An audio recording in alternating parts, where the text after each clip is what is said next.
Pak Gatot, bagaimana Anda menjelaskan bahwa ada indikasi yang kuat dan ini bukan sekedar paranoia atau isapan jempol?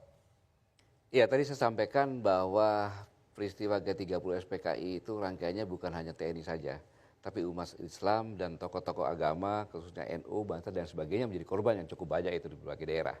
Gitu.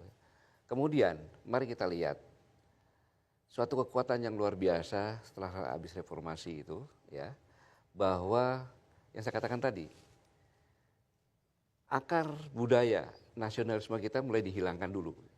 Itu sistem. Seperti pendidikan bahasa Indonesia, agama, civics, dan budi pekerti, yang tadinya merupakan pelajaran pokok, yang apabila mendapat nilai merah kita tidak bisa naik kelas, itu dihilangkan. Yang kedua, sejarah tentang pemberontakan G30 PKI itu dihilangkan. Kalau bukan kekuatan besar itu, apa tujuannya?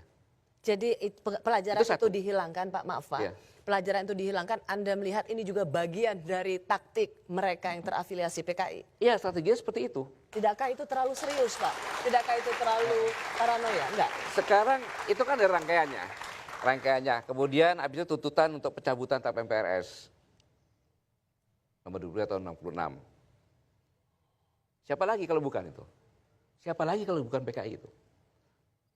Kemudian penghapusan sejarah pemberontakan PKI. Siapa lagi kalau bukan PKI? Kemudian lagi tentang pemberhentian pemutaran film yang selama ini. Siapa yang minta itu kalau bukan PKI? Pak Gatot, apa yang Bapak baru katakan ini sangat serius dan punya implikasi yang serius. Karena mereka yang mencoba untuk mencabut TAP MPRS itu adalah PKI. Mereka yang ingin mengganti kurikulum pelajaran di bangku-bangku sekolah. Bukan pelajaran kurikulum loh ya. Yang mengganti mata pelajaran. Mata pelajaran sejarah itu yang menghapuskan. Itu adalah PKI. Kalau bukan kekuatan PKI siapa lagi itu?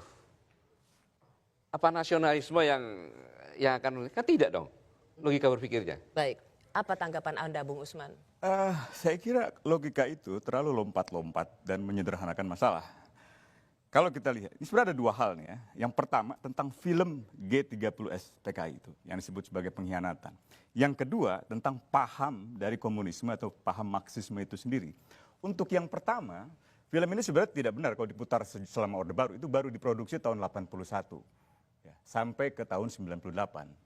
Di era tahun 98 ke 99, era pemerintahan Pak Habibie, seniornya Pak Gatot ini yaitu Pak Yunus Yosfiah, ketika itu adalah Menteri Penerangan, ya, Letnan Jenderal ketika itu, ia yang mengumumkan bahwa film itu dihapuskan dari kewajiban untuk diputar setiap tahun.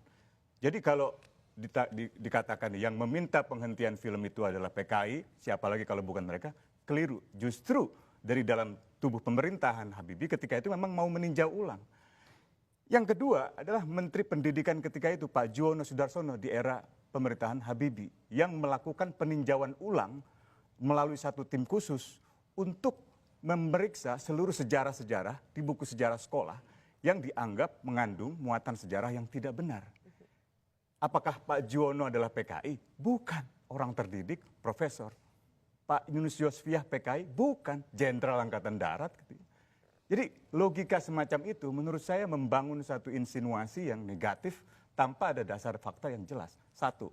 Yang kedua, di era pemerintahan Gus Dur, usaha untuk menghapuskan atau mencabut TAP MPRS yang melarang Marxisme-Leninisme itu datang dari seorang Presiden Abdurrahman Wahid, mantan Ketua PBNU yang bertahun-tahun memimpin organisasi terbesar di Islam.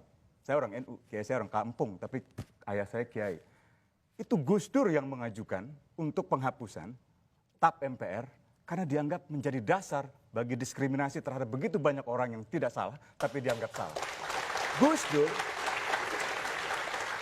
Dur bukan PKI. Gus Dur anak kiai, Gus Dur sendiri adalah kiai. Jadi keliru kalau kemudian membangun logika lompat-lompat seolah-olah yang meminta penghapusan TAP MPR itu pasti PKI, itu keliru fatal. Itu membodohi masyarakat kita.